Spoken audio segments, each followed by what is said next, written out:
All right, we're gonna go ahead and get started. So welcome everyone to It's Electrifying, Powering Our Buildings Without Fossil Fuels.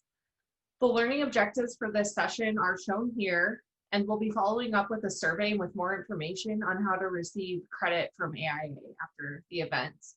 We'll collect questions submitted to the Q&A box throughout the session, and if our speaker isn't able to get to all of your questions at the end, we'll have her answer them in writing, and we will share the answers on the website after the teach-in. So my name is Erin McDade. I'm with Architecture 2030, and I will be moderating the session today. And it is my pleasure to introduce our speaker for this session, Claire McKenna. Claire is a senior associate at Rocky Mountain Institute, where she researches the techno-economic case for building electrification in the US. By developing tools to advance knowledge and fostering collaborations across industry, municipalities, and utilities, Claire supports RMI's goal to eliminate the use of fossil fuels in buildings by 2045. Prior to joining RMI, Claire led the sustainable building design practice at WSP in Boston. In that role, she worked with architects and developers to deliver high-performance buildings that meet government and corporate mandates for climate action and resiliency. Her team incorporated planning and modeling for all-electric buildings, passive design strategies, and alternative energy strategies into projects across the country. Claire began her career as an electrical engineer in the US solar photovoltaics industry and is a technical expert in strategic distributed energy resource planning and design. Right, so Claire, I'm going to transition it over to you, but while we are getting your slides up, we are going to take a quick audience poll to see what everybody's familiarity with the subject is. Here we go. Nice. Okay. Well, we're going to dive right into all the technical considerations, so that's excellent. Thanks for joining all. Should I share? Are we ready to go? Go ahead and share your screen when you're ready. Yes. All right. Welcome, everybody. Good afternoon. I'm here in Boulder, Colorado, so early morning for me, but really happy to be on here. And just sharing my work and basically telling this story because I saw in my 10-year career here a lot change from, just designing buildings on the outset to now leading a work stream, leading a whole research component at RMI that focuses on electrification. And so I wanted to kind of relate to what's changing, how quickly it's changing, and then what are the core technical components.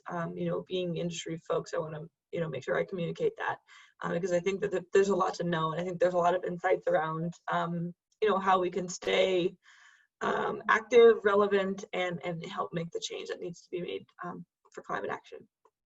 So we're going to talk about some regional and universal considerations, basically what is building electrification, how does it kind of work in society, then really dive into detail on existing building electrification, which is the big chunk of it, and then talk briefly at the end about new construction, because that's where I've primarily worked, but it's really only a small slice of the work that needs to be done all over the world. So let's kick it off.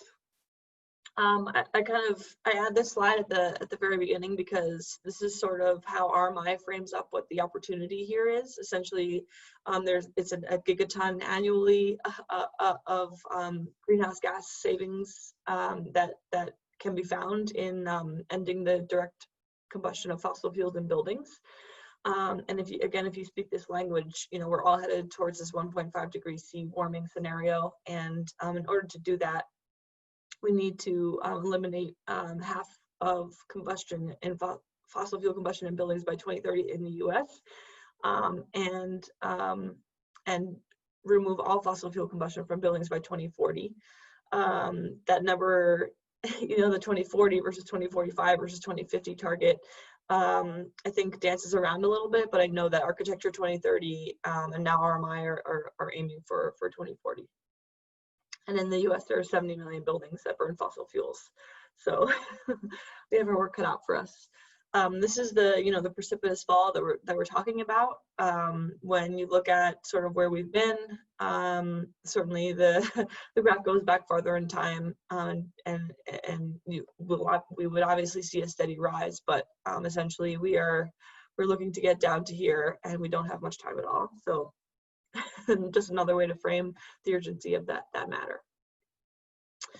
So when we talk about electrification, just kind of dialing in where in the world we care about this, and one of the core components of our concern. So we're talking about heating dominated climates. When we talk about building electrification, that's really for like space heating end uses, both for residential and for commercial buildings. And so it's going to be us folks up here in northern latitudes, temperate and subtropical zones, and then spoke to South America as well last week, and there is some heating required down farther south. So there are two core elements to assessing whether or not heat pumps and building electrification via heat pumps is actually environmentally sound strategy, essentially with the question, if we install the heat pump today, would we save more greenhouse gas emissions over the lifetime of the appliance than we would by staying on natural gas, which is our predominant fuel source here in the US for heating for residential. So there are two components of this. The first is the efficiency of the heat pump, or sort of like the energy savings that we can find from using this new technology. COP, if you're not familiar with this metric, is basically usable energy, or like heat delivered to the system over the amount of electricity used it could consume to actually provide that. So the heat pump is really cool because it draws heat or cools in a sense off of an outdoor air supply, and so kind of through the refrigeration and compression cycle actually delivers quite an impressive efficiency over just straight up burning natural gas. And so in some of our coldest climates, like I would say Minneapolis, here, Denver, some of the coldest in the US. New York City has sort of like that Atlantic Ocean effect, and so tends to be a little bit warmer. And then Los Angeles, as you might imagine, is quite warm and sunny, although it does have some heating requirements in the colder months. And so this is sort of how we, in the US, our climate zones kind of spread out. And essentially in some of the coldest climates, like in Denver, Colorado, which is where I sit now, you get about a 3 times efficiency gain over just straight up burning natural gas. So I think, that itself speaks for why this is an important approach to be aware of. And then my colleagues on this bit of research that we have, we posted this summer, we demonstrate that the other component to whether or not this fuel switching is a good idea from an emission savings perspective is what the grid fuel mix is, right? So what the carbon intensity of the grid is. And in the US, I'll just kind of move over this quickly, but in the US, there are only 2 states in the whole US where there's so much coal being burned to provide electricity that it's actually usually buying heat pumps today doesn't pay back over the 15 to 20-year lifetime of the appliance.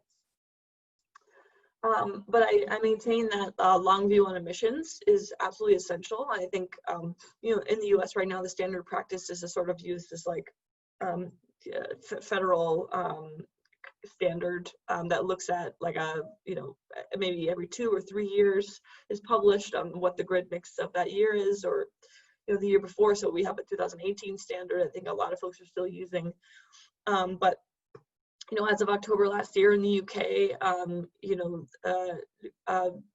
the amount of renewables on the grid actually has surpassed the amount of fossil fuels. And so, the precipitous fall that you folks are experiencing and, creating in the UK is incredible. And I think, we can see where the trajectory is going. And so we need to consider that scenario in whether or not we adopt heat pumps today rather than a backward-looking one, essentially. And just another data point here on the EU progress in the rest of the European Union. Essentially, again, given the trajectories, given the greenhouse gas targets and the renewable energy targets, it makes a lot more sense, you know, out to 2030 in the next 10 years to look at that forward projection, so that we are really accounting for, again, where we're headed and not where we were. Just wanted to note that district thermal heating is also, I think, going to be a really important part of this picture of getting off fossil fuels.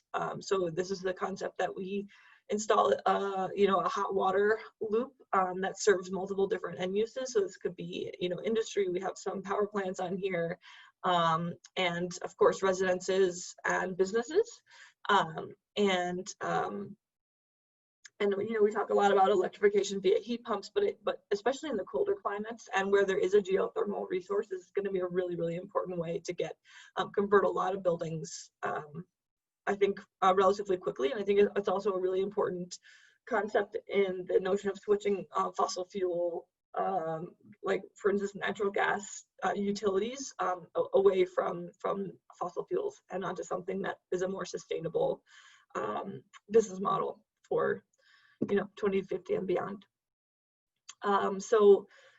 This is these slides here are from a report that came out recently for Rhode Island, one of our coldest climates, and just sort of taking a survey of you know, where electrification via heat pumps and sort of this thermal loop idea could be applied, and taking a survey of the world and seeing where, you know, where fossil fuel free district thermal systems are. And you know, we all know Iceland and Sweden have great geothermal resources, and so I think that we hold those up as the ideal in a way. But yeah, depending on the scale, the grade of heat needed from these systems, this can also be done without injecting additional energy. So it's just a concept to kind of hold in your mind. Okay, moving to some more universal considerations. So outdoor air quality, you know, in the US, the Environmental Protection Act, the EPA regulates outdoor air quality, and so we have numbers for basically power plants and light duty vehicles. Those are the sources of outdoor air pollution that we kind of consider most readily. But essentially, direct combustion of fossil fuel in buildings is also creating you know, a sizable amount, you know, almost as much as light duty vehicles in California specifically. This slide is capturing data from California. And I think this kind of notion of the fact that power plants in the US have received a lot of attention around regulating air quality.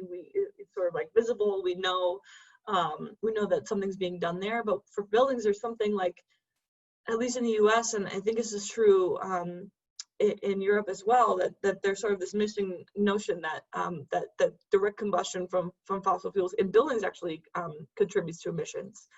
The other kind of scary component of this, and this is some new research put out this May by my team, the building electrification team at RMI, and some researchers at Harvard Chan School of Public Health, looking at the NO2 emissions and essentially the indoor air pollution, which is not currently regulated in the US, and is really kind of scary when you think about how it's kind of hidden in plain sight.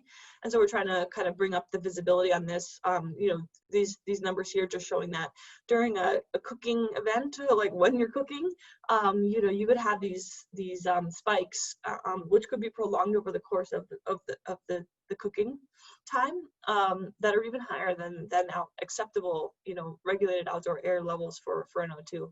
And you know, NO2 has been linked, NO2 pollution has been linked, at least outdoors, to childhood asthma. And so here we're trying to make the tie and really use this information to educate the public and ultimately regulate the sale of gas appliances to the point where no more gas appliances are sold. So, you know, we think that the gas stove in the home is an absolutely critical piece to kind of this movement and turning over all of our end uses to electric. Of course, the gas stove is, you know, at least in the U.S., something that that folks, you know, culturally think of as high quality, or, you know, like we like to see that flame. So, but there is another option. So here showing you know, what induction cooking does. This folks on the right is my team, and RMI, a bunch of cuties. We all got together before COVID, just before COVID, to kind of test out induction cooking technology, and got to boil a bunch of pasta and have dinner together. But this graph, I think, is pretty cool. It basically shows how much energy is wasted from resistance coil, like direct electric resistance coil and gas burner, in the blue and green here. So basically, there's this overshot because in order to heat up quickly enough, those systems just provide way too much heat, and then that gets lost into the air. Whereas the induction, you know, heats the pan directly, and so there is very, very little loss of additional heat. So, and then they cool down more rapidly. So it's a little bit safer in that regard, and I think, you know, a really interesting technology that I can see coming up pretty heavily, you know, in the next 5 to 10 years. So, if you're looking for a new a new product to rep or a new industry to be in, I would go after induction cooking for sure. I wanted to note here that refrigerants, you know, when I say, oh, do heat pumps have a good environmental case? And we're just looking at, you know, operational emissions. We need to also understand that there's a pretty significant risk and, you know, actual release of emissions, greenhouse gas emissions due to refrigerants. And so here's just a quick step through of kind of like where the world is with refrigerants. You know, as of 2016 in Kigali, there were basically referendums and a review on R410A, which is sort of the predominant refrigerant used in HVAC systems in the US. I know in Europe there is more R&D and a more rapid transition to natural refrigerants, but you know, we still kind of lag here. And I think that overall in the world, like both for cooling climates and for heat pumps and heating climates, we really need to double down on this. So again, like if you're a researcher, looking at refrigerants is going to be key, because you know, once the grid gets cleaner and cleaner, we're quickly going to see refrigerants become the largest contributor of emissions. So here are some, you know, this sort of concerns me a lot, and I feel just given the relative amount of information, which is incredibly lacking on this topic, this is what I would recommend. Essentially, I don't know, I would start with reduced leaks. And so that this notion that field installed HVAC systems like VRF, variable refrigerant flow, that's what we call it here, you know, just has the propensity and the potential to leak a lot, and there's not really a currently robust monitoring, and so that's where, again, I would focus my attention. Encourage use of low global warming refrigerants, as I mentioned, and then look at sort of this hybrid VRF system approach, which is like a hydronic water-based system that has just limited amounts of heat pumps. I think that could be a really great way to go, and really good idea for adapting existing buildings as well. Okay, so let's take a brief coffee break. Okay, so this is, to me, the most exciting part. It looks at the nitty-gritty of how the transition to electric existing buildings is I think going to happen globally. So we take a lot of lessons from Europe and from Energy Sprong, as you'll see. We'll get into it. So basically what needs to happen in existing buildings is an enormous step change for retrofits, basically from this spot concept, or like the idea that a craftsman is going to come onto site and assess what needs to be done, and then, you know, bring a whole team and do everything in the field. We need to shift to basically industrialized production of wall panels. And if we can shift to industrial production, we can also kind of get a performance guarantee, you know, kind of taking out the middleman in a sense, although not the idea of diminishing labor, like, you know, thinking of a holistic approach to transitioning this industry. But, you know, when we talk about just the technology, that's sort of where we are. So Energy Sprong, I'm sure you folks are familiar with this in the Netherlands. This is an organization that's really taking the lead on the concept of basically reducing operational emissions, carbon emissions of residential buildings. I'll go into this in a second. They have a package that's a panelized wall system, PV on the roof, and also a packaged HVAC, which is all electric. And so it hits on so many of the needs that the industry and the world has right now for reducing emissions from buildings. If you haven't been to the site recently, or you've never come across these folks, I highly recommend going to their website. I found a kind of a delightful video that, I'm not going to play, but you should go check it out. I think it's stylistically really nice and has a broad appeal and is pretty funky. So check them out online. Okay, so the key components for delivering cost-effective retrofits, as I mentioned, this unitized facade panel, a mechanical system pod, which we'll look a little bit more about in a moment, and then again, the whole wrap is this energy plan financing, so sort of matching market prices with what the absorption or like what people can afford, making sure that the price point is right so that it can actually be adopted. And sort of there's like some financial innovation. I almost said gymnastics, but like I think financial innovation for basically financing these retrofits is another area, huge area of research and development that's needed. So I'll just note that. If you are in that adjacent industry, please take that up. So these photos are from my team. I didn't go on this trip. This was before I arrived at RMI, but this is my team visiting RC panel factory in the Netherlands, and just kind of getting an idea of how this stuff is done and trying to bring back some lessons to the US because we're starting to adopt and adapt the program here. So the facade installation is pretty cool. I think, folks are architects or kind of want to know, again, like the detail of how this might happen. Essentially, the site work is minimized because they're over the finished facade of the original building.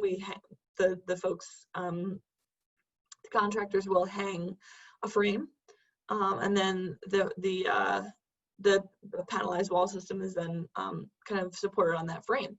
And so there's kind of minimal sealing. Like once the panels go together, they fit nicely. They're probably sealed up with nice tape, and it's relatively simple. Definitely more so than building a new wall or adding insulation or something like that. So I think this is one of the coolest things of all. The mechanical system is basically and really neatly packaged. Here's an example of how it arrives on site and then how it ultimately looks on the building.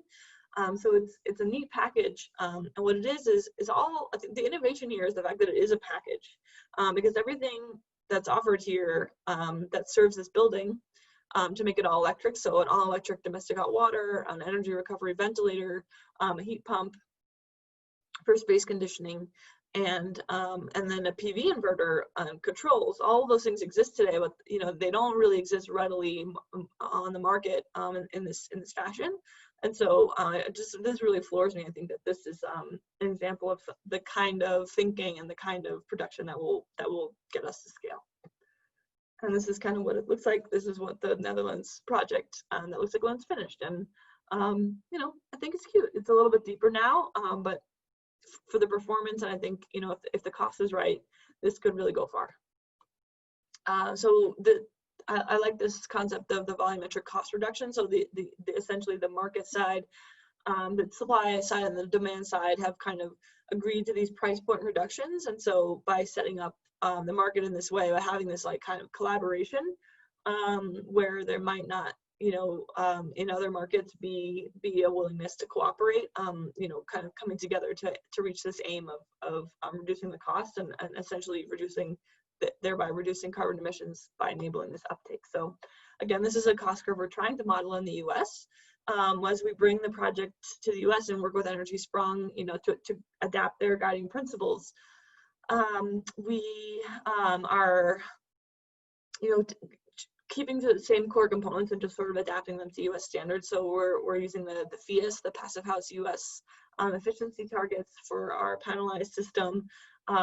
We're looking at zero carbon in operations, so completely self-powered. It will be grid tied, but completely self-powered in that using solar.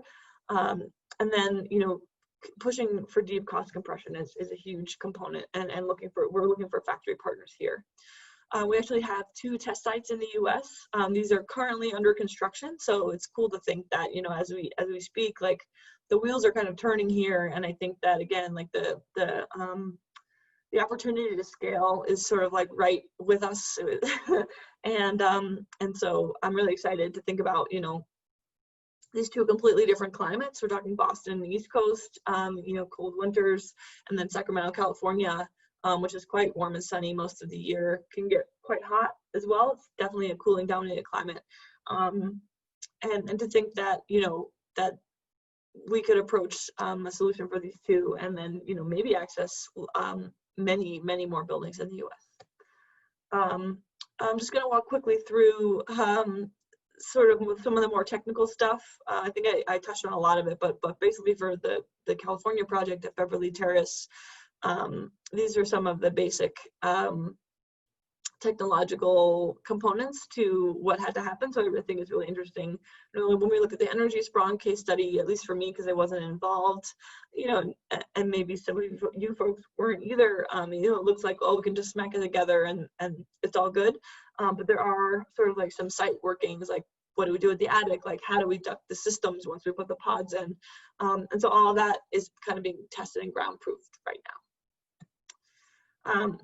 Last element here on existing buildings. I think it's so interesting, some of the data that's coming out of the Realize project in the US from RMI, which is basically trying to understand the complexity of the building typologies in a certain state or in a certain region. And so, to think about sort of stimulating or creating this market for, the panelized wall systems and the mechanical pods for these electric retrofits, how different across these different climate zones, even within one state. So this is, the state of California. So we have San Francisco up here, Oakland. We have Sacramento, where we just looked at the example project. And we have, San Diego and Los Angeles, which are farther south, and have a more like tropical climate. So that, there's a whole wide range of different heating types, even in those different types of climates. And so just to go back, like if you think about the complexity of the building facade sizes, like if you think about how to work around this like overhung porch versus how to attack, like a 6-story multi-family building in Boston, you also have to think about how complex of adapting the heating systems is. So I think we do have our work cut out for us. Again, I think that if I were to rename this presentation, that would be that would be the name of it.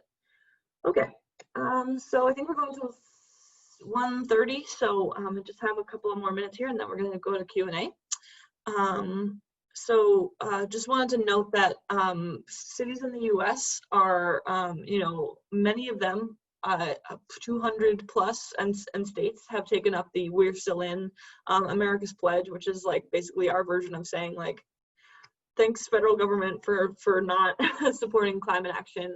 We are going to stay in the Paris Agreement voluntarily and pursue the emissions savings goals. And so this is kind of comes out of that. So Berkeley, California, near San Francisco, and actually a suburb of Boston have just banned natural gas. They passed laws to ban natural gas in new construction. So when developers come knocking, they have a law in place and actually will disallow the use of fossil fuel combustion. So it's really exciting. The work that I do directly is with cities and towns in Massachusetts, like represented here on top. And I run a cohort of cities that also wants to take up this ordinance. And so we're trying to like do a little bit of kind of ground campaign organizing to make that all happen. There are other ways that the cities in the US are going after mandating all electric. For instance, in Boston, they kind of do things their own way, and they, you know, through the planning process for new construction, actually mandate the assessment of all electric buildings. So basically, they ask us. I worked in Boston for a large part of my career, so that's why I say us. They ask us, you know, well, prove to us why you can't have an all-electric building and why you have to have gas. And so that, you know, full engineering and cost study needs to be done. I think that has really awakened a lot of developers to like, oh, well, we don't just have to do it the status quo way, and maybe we could even save money if we did an electric building.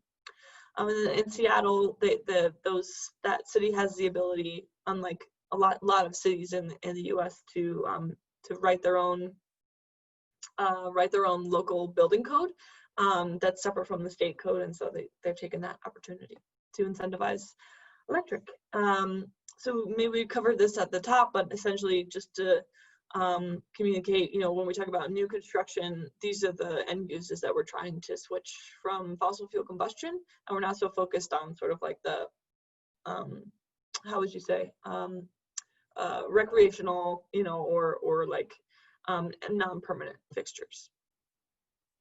Here's some relatively new research, 2018, from my team at RMI that looks at new construction and existing buildings, but just focusing on new construction here.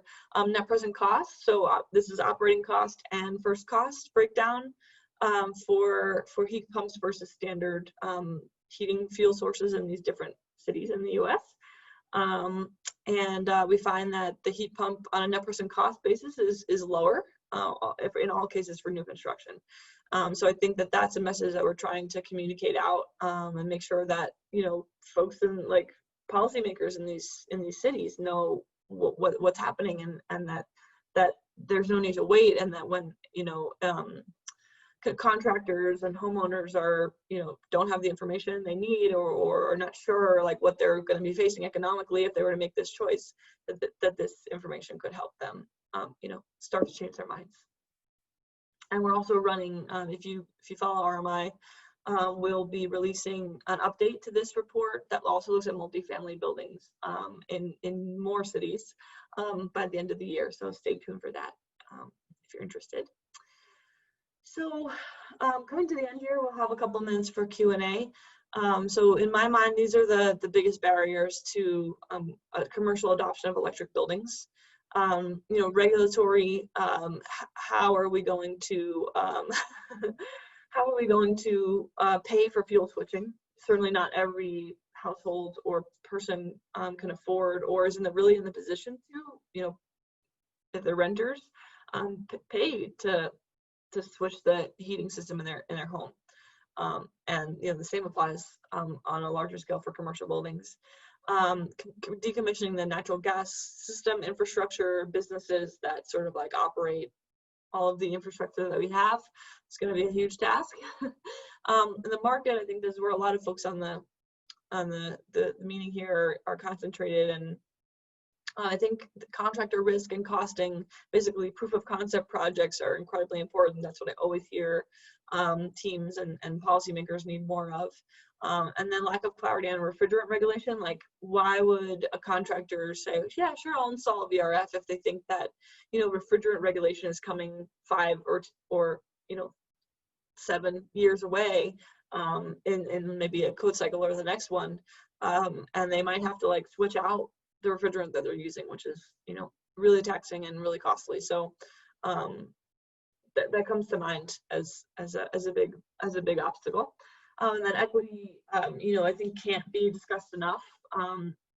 Often it falls off the table when we talk about technical considerations, but truly, there's a huge risk that folks will be left behind on the fossil fuel infrastructure that can't afford to do the fuel switching. So like all of these are definitely connected.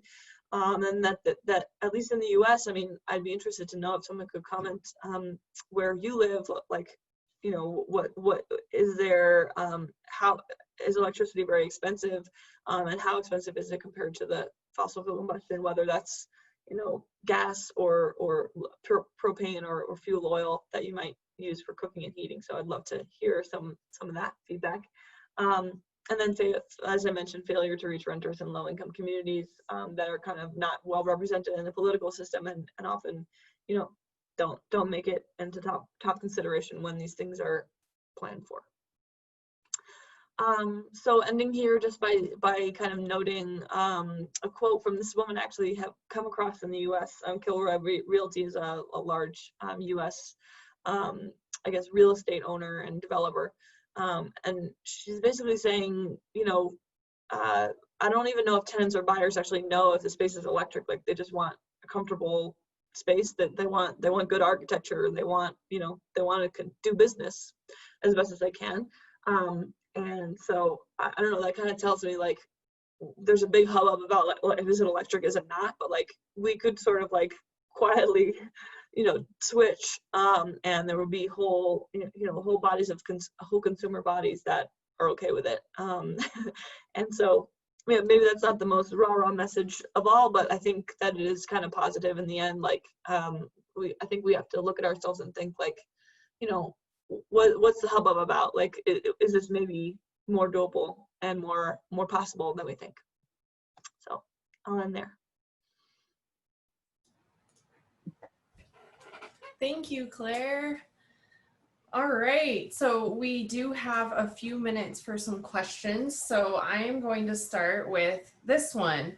Can you comment on electrical load calculations and capacity needed to transition to electric? And I am thinking that this means at the building level. There are also questions at a bigger grid scale. And then it expands to say, as well as the integration of on-site energy, you know, solar PV potentially, and EV charging stations. So I know this is a big ask all the time when we're looking at retrofitting.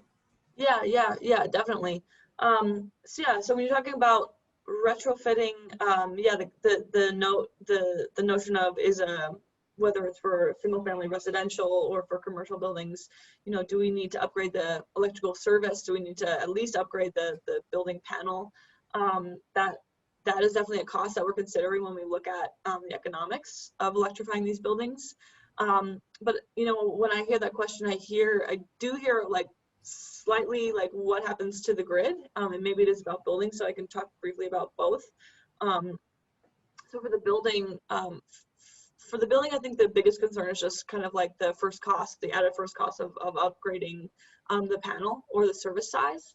And that would be, you know, if every end use in the home or building were electrified. So we're talking cooking and heating and domestic hot water. Like, I think with just heating or just cooking or just domestic hot water, you're good probably on what you have, depending on when your home was built.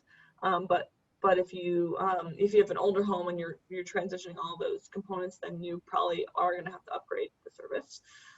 And then from the grid perspective, you know, all of this has to be considered in concert. And I think that given how siloed the building industry is, like, we think about, like, having worked in solar and started my career in solar and then moving to buildings, there's so little like knowledge sharing and like technical overlap of like, oh wow, how can we make all these systems really work together? Like, you see like HVAC and then like send the drawings over, and then it's like PV. And I think there's a huge missed opportunity there, because what needs to happen in order to make this work on the grid is we need to consider, just like Energy Sprung does, like, we need to really retrofit the buildings from a facade performance perspective. We need to add these more efficient HVAC systems that are electric, and then also supply most likely batteries and PV to reduce and make the load more dynamic. So that's the package that I would offer for how this is going to work. That leads into there's a series of questions about the cost issue, and you addressed it, and you asked for audience feedback from a European perspective on that, but it just continues to come up as a theme that in so many places, it's just not only is the gas equipment cheaper, but gas prices are cheaper. And so, I mean, you know, feel free to comment on that in general, but I think one of the specific questions coming out of this is that package type deal that, you know, the Energy Sprung model that you presented, where it is really getting at efficiency too, is that a way of getting at some of that cost issue? Yes, it is, because because if you can substantially reduce the energy demand, then you can bring the cost down. So that kind of you have to look at like what components of the costs are coming from where. And so when we switch to electric, yeah, we switch to a more expensive fuel. You know, we do get 3 times savings on energy, so we're spending 3 times less energy. But if electricity is 5 times more, then we still have that like 2 times delta. And so yeah, that's an issue. That's why I mentioned that policy and financing are like absolutely part of the strategy. Like we can't just look at technology. I know from studying the economics, as I mentioned, kind of undergoing this research project, and we're ready to say new construction, absolutely. Like if you're going to buy a new natural gas furnace, you know, you can actually over the lifetime of the system pay back a heat pump system. But yeah, the cost to go into a building is greater, definitely greater, and I think that the net present costs are not looking positive. Like that you off the bat you would take that up to save money. But frankly, like governments need to step up, financial institutions need to step up, and we have to understand exactly what the gap is. That's why this research is needed. You know, how far off are we, and then what tools do we have? What tools can we invent to bridge that gap? And that's why, you know, a package like the volumetric cost reduction that we saw in Energy Sprung is really important. Essentially, because we know like the one-off contractor coming to your house, you know, adding insulation to your walls and adding a heat pump, like, yeah, no, it's never going to be cost effective, because it's like kind of trying to leverage an old model. We need to get to the place where we're like, you know, sending these from the factory and smacking them together in a day. And that's the place where the first cost is going to be low enough to actually, you know, access government incentives to make it happen. Wow. Well, that's really exciting. I think we have time for one more if we're quick about it. So this also came up in a bunch of different questions, and it's that cold climate issue again. So I know, you know, you showed some regions in the US, but there's someone in the cold region of Argentina, and a question about Alaska and northern Canada. So can you comment a little bit more on that? Yes. So what I hear from the heat pump manufacturers like Mitsubishi and Daikin is that the improvement over the last 10 years of heat pumps, like why folks like RMI and Mitsubishi, although they're a little bit biased, right, are saying that heat pumps are ready to go for widespread adoption around the world to solve this climate challenge and operational carbon, is that all the heat pump systems have been kind of retooled to serve cold climates. And so there's like a kind of like a mid-climate and a cold climate heat pump option available now.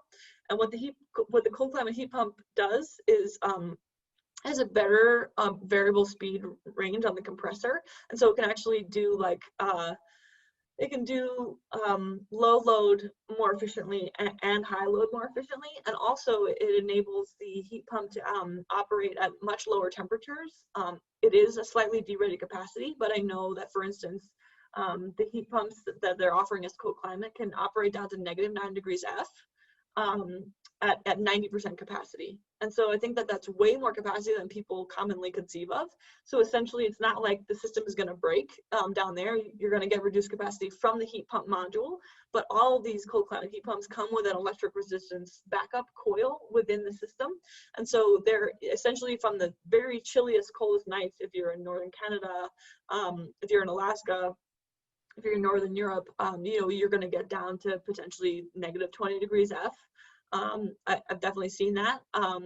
Then you'll make up that delta on those very chilliest nights with the electric resistance coil, but that really doesn't impact the overall performance on an annual basis. It's like just a small bit, and so it actually enables those systems to work there without impacting the efficiency too much. And so from that perspective, and having studied it, I think that it's something we should start banking on. Fantastic.